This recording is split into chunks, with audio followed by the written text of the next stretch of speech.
So this is my responsive light project. As you can see, it's a pyramid, and when I turn it on, it immediately turns red, but then it turns to this pinkish purple color. When you turn off the lights, it's supposed to go white. It's a little bit whiter, but not super duper white. It's still quite a bit purple. But when you turn it back on, it's about that same color. And it's probably just because of the wood and the lack of affordance of a white light inside of the multiple diode or multiple LED situation.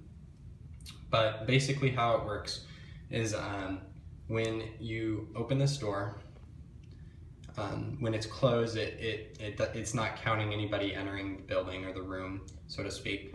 And then when you open it, it begins to count how many people have entered the room every like 2.5 seconds, thereabouts. And as it counts, it moves for each count up to 9. It moves 20 degrees on the servo motor.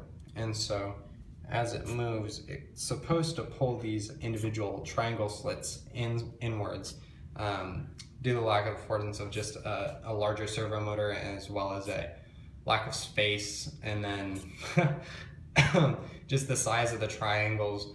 The triangles are just too big for the size of the servo motor to cause any noticeable change.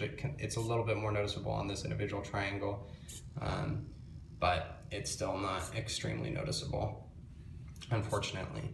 But basically what's supposed to happen is that as people enter the room, these triangles are supposed to push all the way in, and more light is supposed to be revealed, and then as you pull them out, less light is supposed to be revealed.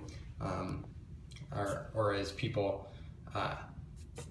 more people enter the room, every 10 people, it's supposed to be fully in and then fully outward.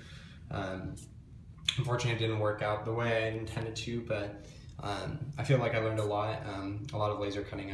I've gone through quite a few iterations. I've gone through about 4 or 5 different iterations. These were originally supposed to be triangles, but it was just too stiff for the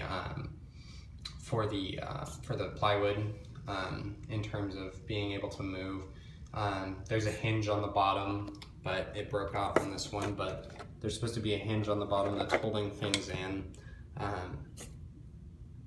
and that's supposed to be how that works. I went through about a smaller iteration of this, about 1.5 times smaller originally, and then I took it up a size in the next iteration, took it about 1.5 times larger, and that seemed to work better in terms of the spacing that I wanted for the project overall. Unfortunately, there's just not a lot of space as it is, but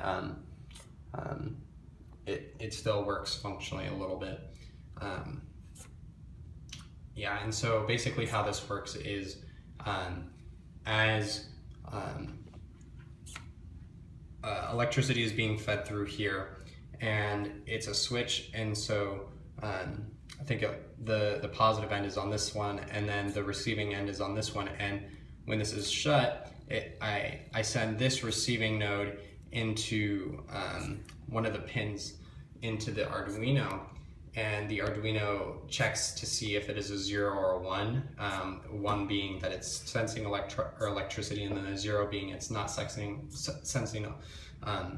electricity, and then correlates that to the movement of the servo motor and starts a countdown loop. And so that's how that works. And then the servo motor just uses a function based on how many people have entered the room with the timer to times 20 to get the amount of degrees for movement for each person. And so overall, that's how that works. But I feel like I learned a lot. Conductive tape is still extremely not useful. It's really extremely unreliable. I would not suggest using it, and for future projects I probably will hope to never have to use it again. But we'll see. And so overall, I feel like I worked very hard on this project, but it didn't come out exactly the way I wanted to, but it came out. I learned a lot from it. But thank you for watching.